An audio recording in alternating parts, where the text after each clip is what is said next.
Je voudrais, au nom de Mme Franizara Touré, députée maire de Diokwe, souhaiter la cordiale bienvenue à Monsieur le représentant de Mme la ministre et sa délégation. Et vous transmettre ces salutations les plus respectueuses et les plus fraternelles. Elle me charge de vous transmettre nos sincères remerciements à Monsieur le Président de la République, Son Excellence Alassane Ouattara. C'est avec une émotion particulière et un immense respect que je prends la parole aujourd'hui, en ce jour solennel, pour l'inauguration de cette œuvre mémorielle dédiée à la commémoration des victimes des incidents tragiques survenus lors de la crise post-électorale qui a marqué notre commune. Cette œuvre qui sera dévoilée aujourd'hui n'est pas un simple monument de pierre et de métal. Elle est le témoignage vivant de la douleur, de la perte, mais aussi et surtout de la résilience et de l'espoir. Elle incarne la mémoire collective de notre communauté et celle qui nous rappelle les jours sombres où la discorde a semé la désolation et la mort.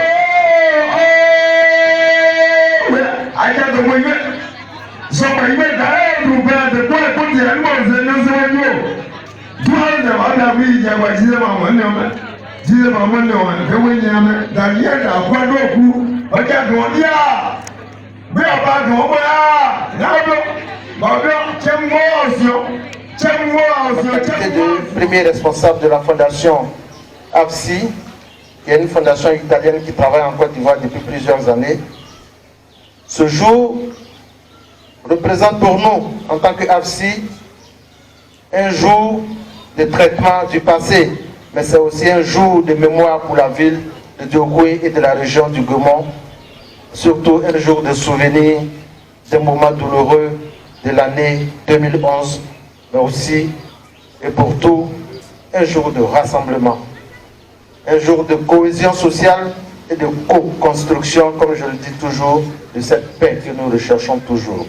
Nous, en tant qu'AFSI, nous avons eu l'honneur d'intervenir donc dans le Gaumont selon l'approche du programme sur les incidents survenus au quartier Diaye Bernard, quartier Carrefour et au quartier Kokoma les 28, 29 et 30 mars 2011.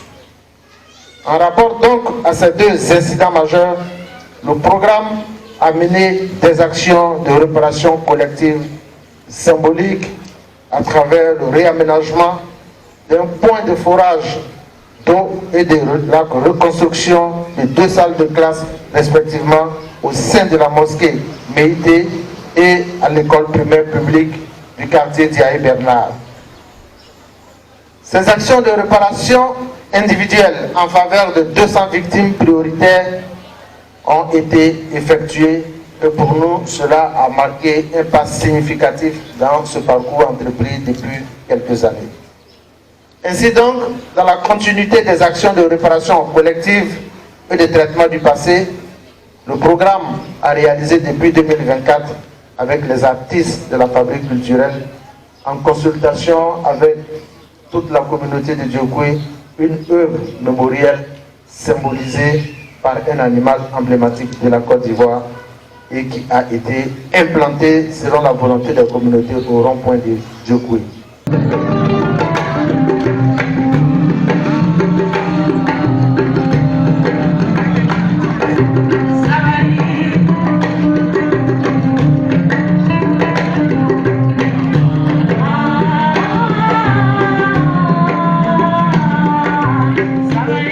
En général, et Diokwe en particulier, a connu de grandes souffrances en 2011.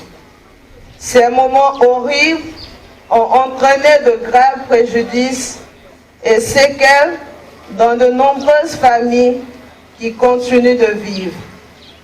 Et avec l'accompagnement des actions de réparation du ministère de la Cohésion nationale, essaie de se reprojeter dans l'avenir. Voilà donc aujourd'hui un représentant de l'État de Côte d'Ivoire à nos côtés pour cette importante action nous donne le sentiment de la République est avec nous. La peur mourir au nez, j'ai vu des restes d'hommes brisés, j'ai vu des cadavres dandinés ça et là, j'ai vu des corps sans tête, des têtes vidées de leur corps et comme moi. L'orage nous a aussi touchés. La guerre vous a détruit, pillé, endeuillé. L'insécurité s'est incrustée en vous, l'injustice vous a frappé en plein cœur, et bref. On ne niera pas 2010-2011, je n'effacerai pas 2010-2011, je viens poser à vos pieds un plat de On peut le dire, Douékoué a souffert. Douékoué a beaucoup souffert. Et pourtant aujourd'hui, en ce 29 mai 2025, vous êtes ici debout avec beaucoup de dignité. Et pour moi, pour le Fonds au profit des victimes de la Cour pénale internationale, vous êtes un exemple parce que vous nous montrez le chemin. Il y a un adage qui dit que les dents souvent mordent la langue, et pourtant ce n'est pas pour autant qu'ils se sont séparés. Et bien Douékoué, c'est un peu ça. Aujourd'hui, vous êtes tous ensemble pour écrire le chemin de Douékoué et pour écrire l'avenir. Depuis 2020, le Fonds au profit des victimes de la Cour pénale internationale se tient aux côtés du gouvernement de Côte d'Ivoire pour accompagner ses efforts en matière de justice et ses efforts en matière de réparation. Alors vous allez me dire, qu'est-ce que vient faire la Cour pénale internationale ici avec les réparations? Eh bien, la Cour pénale internationale, c'est pas seulement des enquêtes, c'est pas seulement des poursuites, c'est pas seulement des procès et des jugements, c'est également des réparations, c'est également se tenir aux côtés des victimes pour faire en sorte qu'ils ne soient pas seuls face à leurs préjudices. Et c'est ce qu'a fait le Fonds au profit des victimes depuis 5 ans. Alors évidemment, on n'a pas pu tout essuyer, on n'a pas pu tout réparer, mais ce qu'on avait dit qu'on ferait, on l'a fait. C'est-à-dire qu'au cours de ces 5 dernières années, ici à Douékoué, c'est plus de 200 victimes qui ont été accompagnées et qui ont bénéficié de réparations individuelles.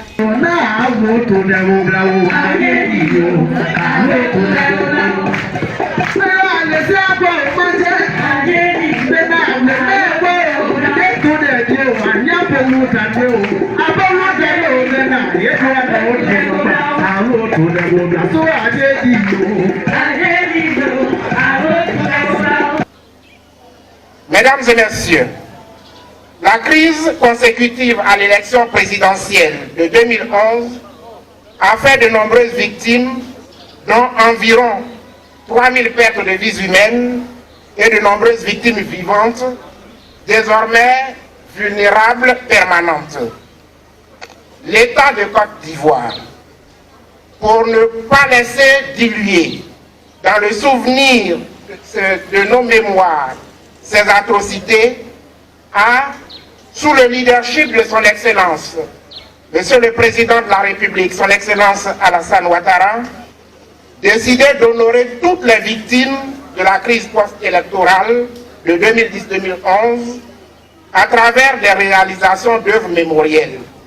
Mais bien plus, l'État a décidé d'accompagner toutes ces victimes par des prises en charge médicale, prise en charge économique, soutien à la réinsertion, soutien à la réadaptation, soutien financier pour la résilience économique. Ce sont autant d'actions que le président de la République et son gouvernement entreprennent au quotidien sous le leadership de Madame la ministre Miss Delmonte Doko.